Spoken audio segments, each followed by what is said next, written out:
The next one is from Joe Troller, your boy. The All real right. Joe Troller. Subject: Hey, Brock aren't you Lesnar. going on his show today? No, I'm from Durbin. Or he may be. Oh, Durbin's going to reveal who Joe Troller is, I believe. Okay, Oh, but I wow, think there- it's him, and he always uses excuse of why would I use another name if I'm trying to get myself over? You know what I? Yeah, because then you don't want nobody to know it's you. You know why I don't think Durbin is Joe Troller? Because No, I think First, Husey first get is, for his sure. nuts out of you, huh? Mike, I'd bet you money think it's Husey is? Husey. I would say Durbin isn't because Joe Troller uses a lot of filthy language, and Mike Durbin is a little bit more professional than that to be using those kind of words. That's all you got?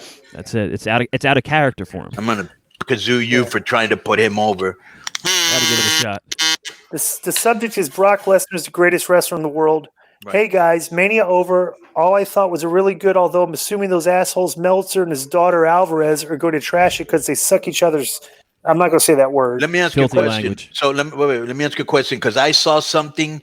I don't know what I'm assuming he liked the Boneyard match. How could you not?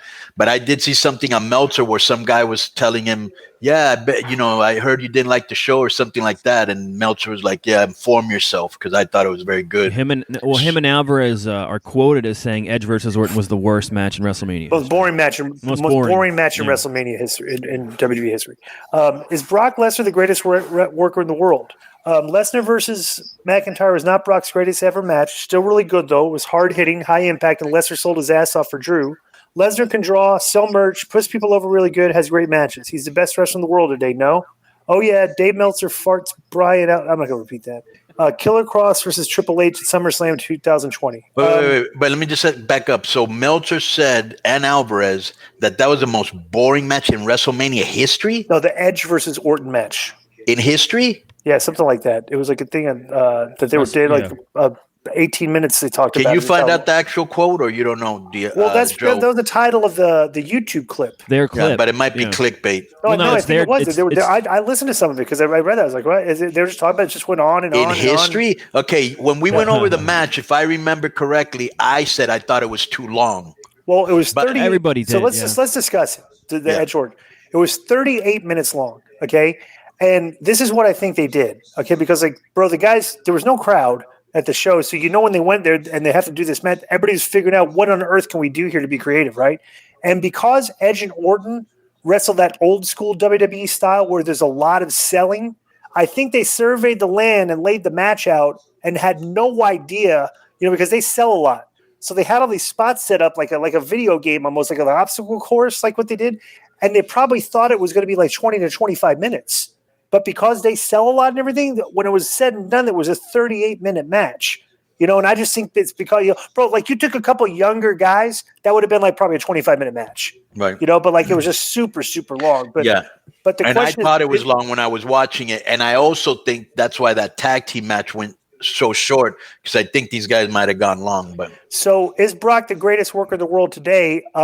In my opinion, for what work has become and what it's supposed to be, I think Brock kind of lends a realism factor to his matches, which makes him a great worker because he's worked people into thinking that he's like the real guy, So, but like I said, his matches are very like I told about this. Like everybody say, all the match was just a bunch of finishes back and forth. Yeah, and I was like, well, they probably figured that everybody, the wrestling today, the typical match is 20 to 25 minutes long for a pay-per-view, and it always ends up with just a bunch of false finishes, everybody kicking out, like nonstop.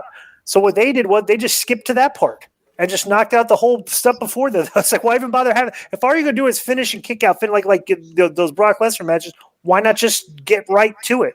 And it still took 5-6 minutes. So I don't know.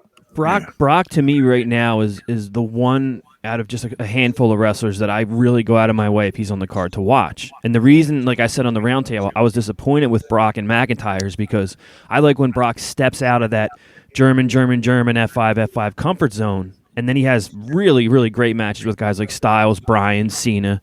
So when he breaks his formula, his shit is great. Okay, well, I don't think it was him breaking his formula, Joe. Yeah. I think it was WWE trying to make a statement, and that's how you make a statement, not in a 20-minute match. Right, and that's what I think they were doing.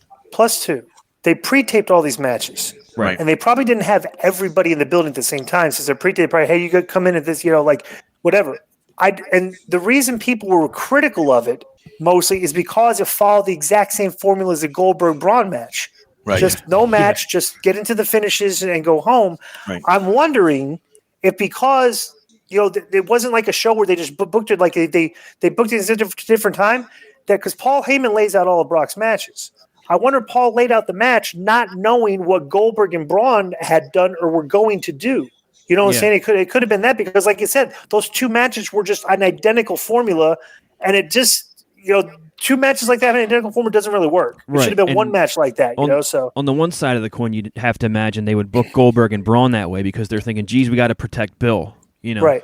But with Brock and Drew, they don't need to be protected. But I think, I'll say it again, Brock and Drew could have had a great 20-minute match. No doubt about it. We all know that. But I think they were trying to make a statement. That's my point. And make Drew, he took the beast out. Right. He's carrying the torch now. Yeah. Let's give everything that we've given to Brock. Now it's Brock's turn to give it to somebody. Right. That's the right guy to give it to. The guy looks like a fucking $1 million, can cut a promo. He's believable. Yeah. Great worker. Yeah. I mean, Drew's the man.